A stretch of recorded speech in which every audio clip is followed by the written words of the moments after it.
Alassane Ouattara, en véritable voyou et en complicité avec Emmanuel Macron, sont les premiers à violer l'embargo malien.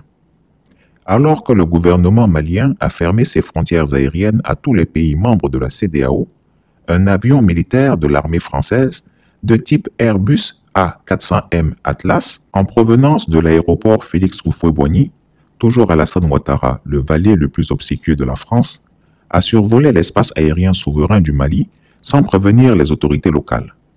L'avion militaire français, en partance pour Gao, a effectué un vol aller et retour sans tenir compte des interdictions du gouvernement malien. Les contrôleurs du ciel du Mali ont fait un compte-rendu détaillé au directeur de l'Agence nationale de l'aviation civile du Mali ce 11 janvier 2022.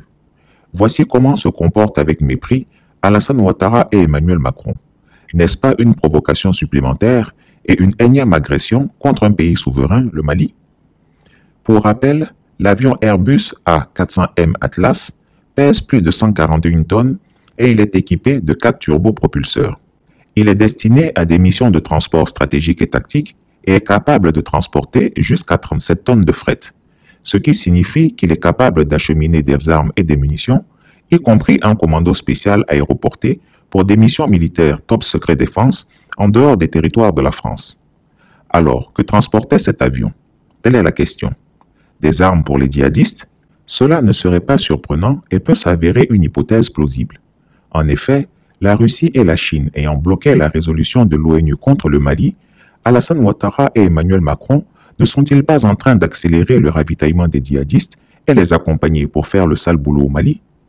Le Mali doit accélérer son axe de convergence avec l'Algérie, la Mauritanie et absolument recourir au Big Nigeria une fois cet axe conclu. Alassane Ouattara ne pourra que reculer. Il doit savoir que personne en Afrique de l'Ouest ne l'a encore choisi comme empereur. Il faut que les Ouest-Africains disent non à Alassane Ouattara et à Emmanuel Macron. Chris Yapi ne ment pas.